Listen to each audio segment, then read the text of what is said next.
Mr. President, it has been the honor of my lifetime to serve Georgia in the United States Senate. There's never been a day that I don't walk through the hallways of the Capitol when I'm not awestruck by the magnitude of this job and of this place and of my duty.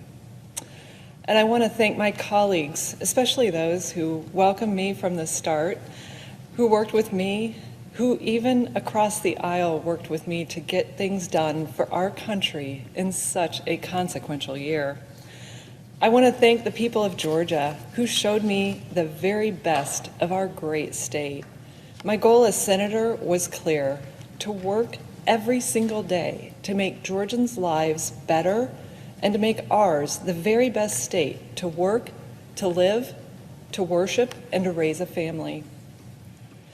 I never stopped working to meet that goal and was energized and humbled every single day by the opportunity to serve. In between weeks spent in Washington, I crisscrossed our great state nonstop, going from southeast coastal Georgia in Camden County to northwest mountain Georgia in Catoosa County. Time with Georgians are my fondest memories. One of my earliest visits was to Homerville, Georgia, population 2,400. I carried the people of Homerville with me every day as I approached my work.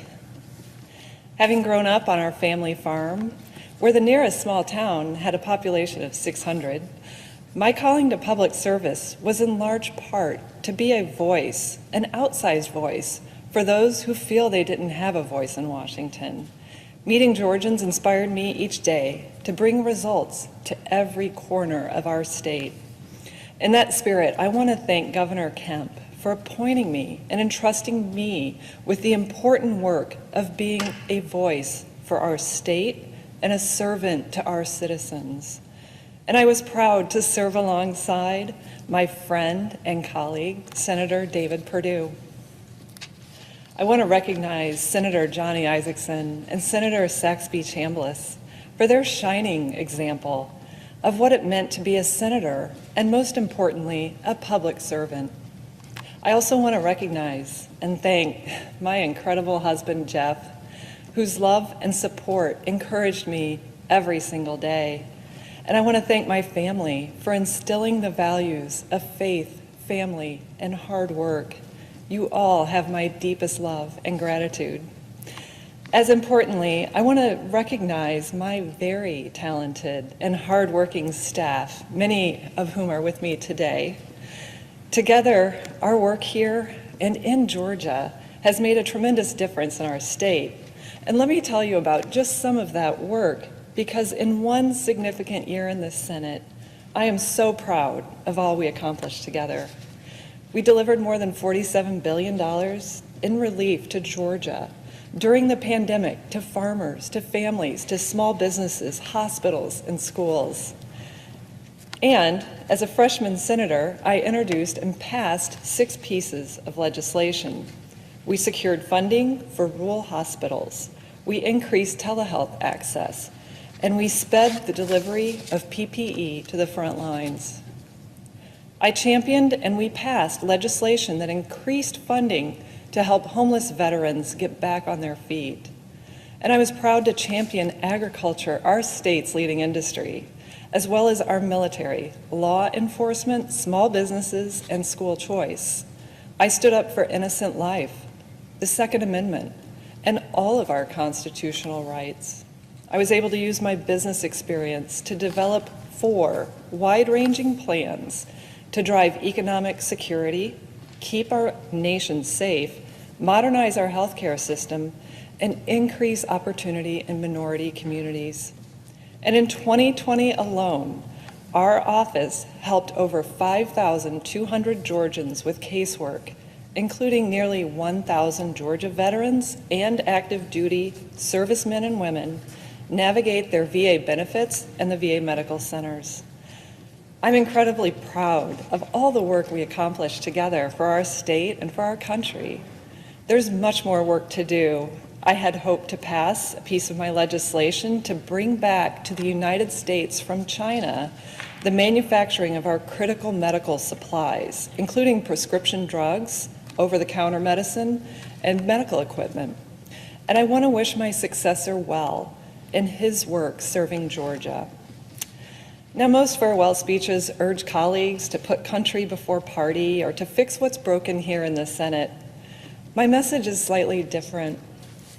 In all of the events of recent weeks, I want to urge my colleagues to remember why we're here, who you serve, and to recall the greatness of the American experiment, as well as the fragile nature of our freedoms. I spent 30 years in the private sector chasing the American dream. I've worked on our family's farm. I waitressed. I lived paycheck to paycheck. I moved around the country and worked hard to overcome setbacks to build a respected career in business. I came to Georgia two decades ago as a job seeker, and I became a job creator, helping grow a small startup company into a Fortune 500 company. And like many Georgians, part of that work is giving back in our communities and supporting others in achieving their dreams. I've done that now in business, in philanthropy, in sports, and now in public service. That's the American dream. It gives everyone, regardless of their background, the freedom to make the most of their life, chase their passions, build their family and their career, and thrive in the greatest country in the world. Protecting that dream for all Americans should be our common cause, regardless of political party.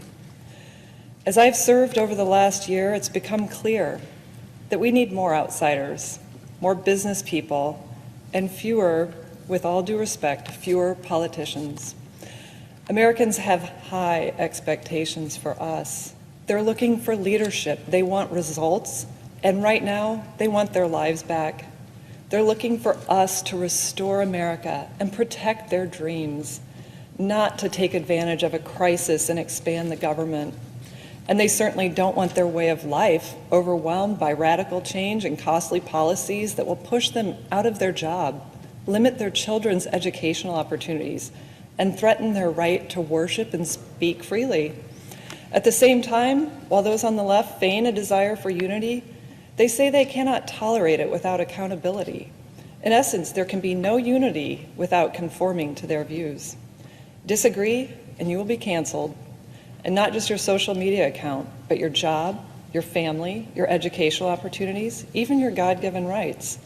Only those who meet the ideological purity test can claim moral superiority and retain your voice. Over the last year, I experienced this firsthand many times. Yes, I've been a proud champion of conservative values, but I always put Georgia first, ahead of politics.